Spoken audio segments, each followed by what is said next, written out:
म्हणलं. मग भगवान शंकरांनी सांगितलं जर ही बुद्ध लावली मी तर मी पाणी पिणार नाही आणि जेवणारही नाही. मग तर पंचायत झाली महाराज. मग काय करा? भस्मासुराने सांगितलं एक काम करा महाराज. म्हणले का?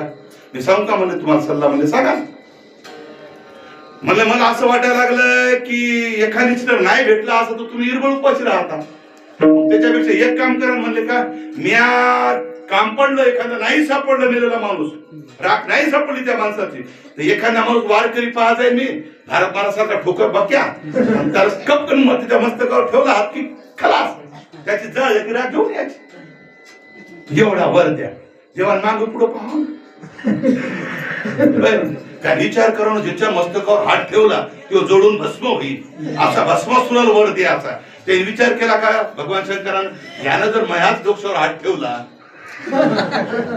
भजण्याचा सांगा किस ना त्या भजनाला जर चाल आली नाही आला तर दुसरा जर येतं तर त्याची बाजून घालत पण त्याला बरोबर सुचवणार नाही. कारण ती माणसं कारण उभी आहे ना त्याला वाटते आपली जागा हे घ्यायचं. आणि भगवान शंकराला ती विचारच केला नाही मागं पुढं की याला भस्मासुराला कसा वर द्यावा. दिलान महाराज वर त्याला तू म्हणले तो खाली आला आणि यानं सगळीकडे वारकरी पाहिला. म्हणला आपला प्रयोग करून पाहिला. एक चांगला माळकरी पाहिला त्याच्या डोक्यावर हात ठेवला खलास झालं. नाही तर जमलं. पण ज्यानं आपल्याला वर दिला डोक्यावर हात ठेवल्याबरोबर माणसं मरायच्या त्यानं कधी आपला वर वापस घेऊन टाकल ते. मग अगोदर त्याचाच काटा काढू म्हणजे कोणाचा? भगवान शंकराचा.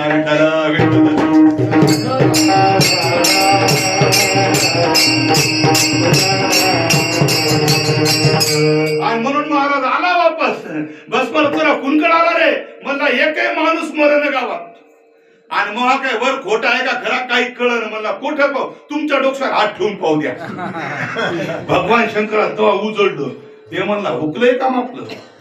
हो आपलं काम हुकलं. यानं जर हात ठेवला तर नक्की मरणार. कारण मी जे तप केलंय एका जन्माचं तप आहे का? मग जन्मोजन्मी आम्ही बहु पुण्य केले, जन्मोजन्मी आम्ही बहु पुण्य केले, तेव्हा या विठ्ठले कृपा केली, जन्मोजन्मी आम्ही.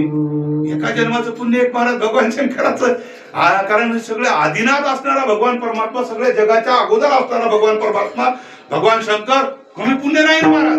आणि मग एवढं पुण्य असल्यामुळं ते म्हणलं आपलं वाचा खोटी होणार नाही. भगवान शंकर पळाले. पार्वती मातेने पाहिलं. अरे भस्मासुरा काय झालं? म्हणला काय